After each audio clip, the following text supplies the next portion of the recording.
So are you. Jan Logie. Thank you, Mr Speaker. And the irony of following successive National Party MPs claiming how much they support the environment on the day that a report came out showing that the 60% of our rivers have lost quality is beyond me. But that's not what I'm wanting to speak about today. He broke his partner's back and used his power and influence to misrepresent his violence and discredit her. He is still using his power to minimise his violence while refusing to take responsibility.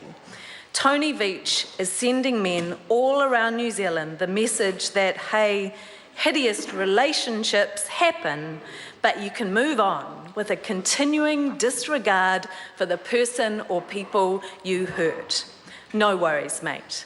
People might suggest you're abusive, but really you're the victim.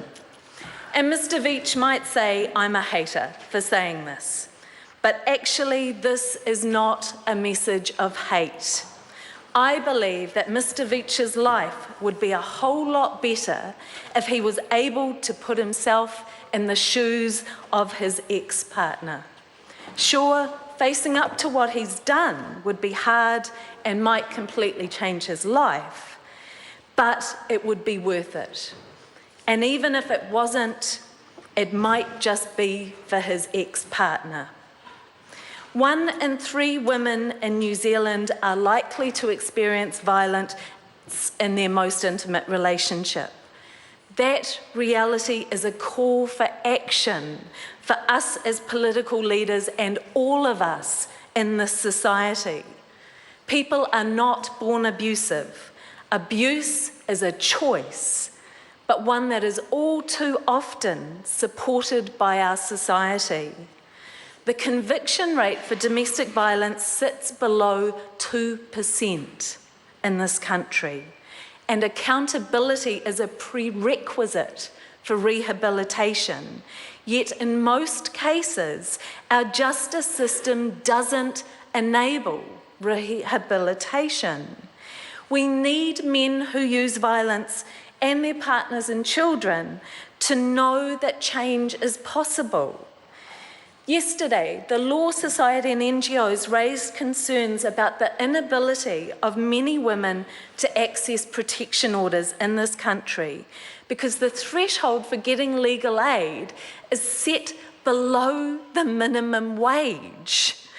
Things are so bad in this country now that a philanthropic trust has had to give money to the Women's Refuge to be able to help fund women to access protection orders. And yet the counterbalance to that was yesterday our media preoccupied with Tony Veitch and his disregard for his own violence. Some people might say that it's unfair to target poor Tony Veitch, and I've seen the comments. I say it's unfair that he continues to use his considerable wealth and power to undermine his ex-partner. That is not promoting the cultural change that we need as a society, the cultural change that he needs. And our cultural change that we so desperately need must be supported by institutional change, by an assurance of women's access to justice that is not there now. The government has set a target to reduce crime, and we heard that in the House today of how well this government is doing. Yet, they have put pressure on the police to reduce the number of recorded offences. Reporting is going up, recorded offences is going down, and the number of convictions is going down. That is not delivering justice.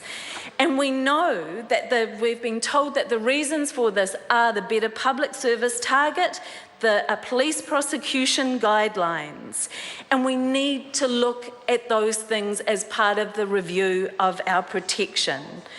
So we have a real problem with the very, very fundamentals of our system, and there's an interaction between the system and our culture, and we need to work on both. And that the government, I hope, will listen to the calls for the review of family violence to consider the issues of legal aid, the family court and police prosecution guidelines, we need to do everything we can for cultural and institutional change.